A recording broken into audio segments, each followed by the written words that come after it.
All right, new Star Universe, Regigigas V, hammer and 50 damage for colorless, 240 HP. So is this the high? This might be the highest HP besides Blissey that a V Pokemon has. Actually, no. Wailord also has 250, but neither of those evolve. Raging Blow, colorless, 100 plus 10 more damage for each damage counter on this Pokemon. This Pokemon is now confused. Regigigas VSTAR, 300 HP. So I'm pretty confident this is the most HP we've seen on a V-Star Pokemon. And for triple colorless, it does 230. This Pokemon can't attack during your next turn. So 230 KOs pretty much all V Pokemon. And if you want to get Choice Belt involved so you could KO other Gigas Vs, you could do that. And it's got the Star Guardian V-Star power. You can use this ability once in your turn. If your opponent has one prize card remaining, discard one of your opponent's benched Pokemon and all cards attached to it. That's actually a really interesting ability. And like that would give you a lot of control. That would give you a lot of control. Like if you went Roxanne plus Star Guardian, that's pretty good. That's pretty good.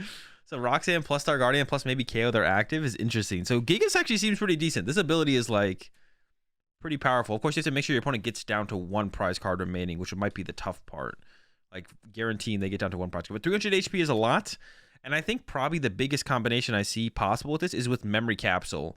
Because Raging Blow for 3 colors is 100 plus 10 for each damage counter on this Pokemon. So if your Gigas V-Star gets hit for like 200 damage, put a Memory Capsule on it, and then you're using Raging Blow for 300 damage. Get a Choice Belt on there, 330. If they hit you for a little bit more, you're pretty much KOing any V-Star Pokemon in the format and getting close to KOs on the VMAXs. So, yeah, Regigigas V-Star seems pretty decent to me. It is weak to fighting, which is always a scary weakness to have, but I'm actually pretty excited for this Gigas, for sure. And the Star Guardian V-Star powers, pretty solid. Good for like some kind of comeback situations, I guess. But and there's also powerful energy in the format, I guess. Powerful colorless energy. So yeah, Gigas has some potential for sure. Or I guess you can't do Choice Belt and Memory Capsule. You can do one or the other. But Memory Capsule seems pretty good on here. But I guess just Choice Belt plus powerful energy hitting for 230, get to 280 is actually also pretty good. So yeah, Gigas V-Star seems decent. Simisear VSTAR has the Fire colorless, 40. You may discard up to 5 cards from the top of your deck. This attack does 40 more damage for each card you discarded. Oh, okay. I just literally thought I was going to say for each energy that got discarded. So you can choose up to 5, and then you do 40 damage for each card you discarded. Actually, that doesn't seem too bad at all. I actually think that might be, well, it's only you max at what, 200 damage actually? Max at 200, 240 if you discard 5 cards. All right, maybe that's not that good. 240 if you discard 5 cards. It also only has 260 HP, so a little bit more on the squishy side. And then it's got that Ember Star for a fire. This attack does 30 damage times the number of energy in your discard pile. So I guess it's trying to combo with its attack. Its attack also costs fire double colorless. So to do that efficiently without any kind of energy acceleration, you're looking at like using double turbo energy. I mean, we did just get Rapidash in this in the latest set, Silver Tempest, which when you discard fire energy, your fire Pokemon do plus 30 damage. So maybe some kind of combo there with the V-Star power for sure. But the Fireball Fever does not seem great. Yeah, Fireball Fever does not seem great. That's like a big cost to get a 1-hit KO on something. So I'm not a huge fan. Not a huge fan of this one. The Fireball Fever doesn't seem worth it. Also 260 HP, like I mentioned. The biggest card that got leaked, Radiant Eternatus, or got revealed, I should say. And this one could be a pretty big game changer for sure.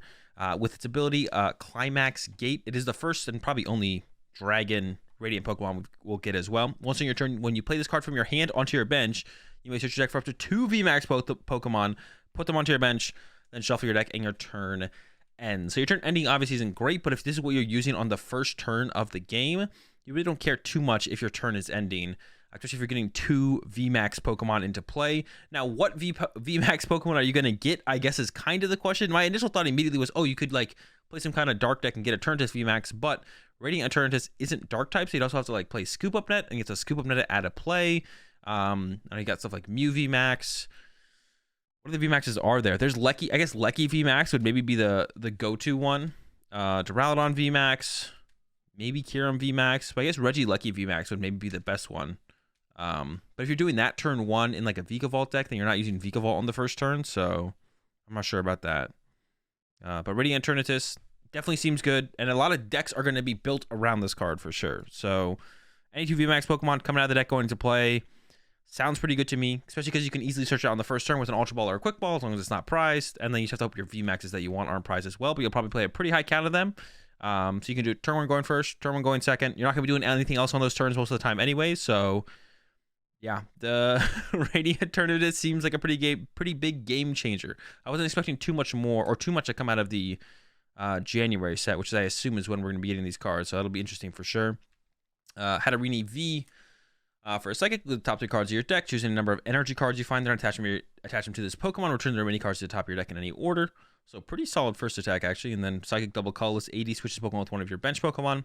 Pretty irrelevant second attack for the most part. Of course, we got the VMAX now, 320 HP, which is Domain. Once on your turn, you may move up to 2 damage counters from one of your Pokemon to one of your opponents.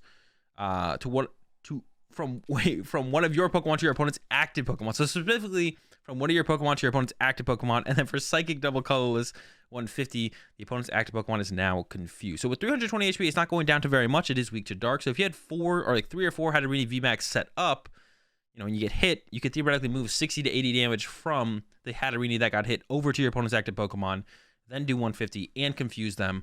So probably not going to be great. It doesn't have any potential for 1-hit KOs or even 1-hit KO in V Pokemon in general. But a lot of HP could make for a cool like meme deck, Hatterene tank deck. You probably also want to play some other forms of healing alongside the Witch's Domain ability. So some kind of healing deck could be cool. We'll see. Sky Sealing Stone. So we got another stone here.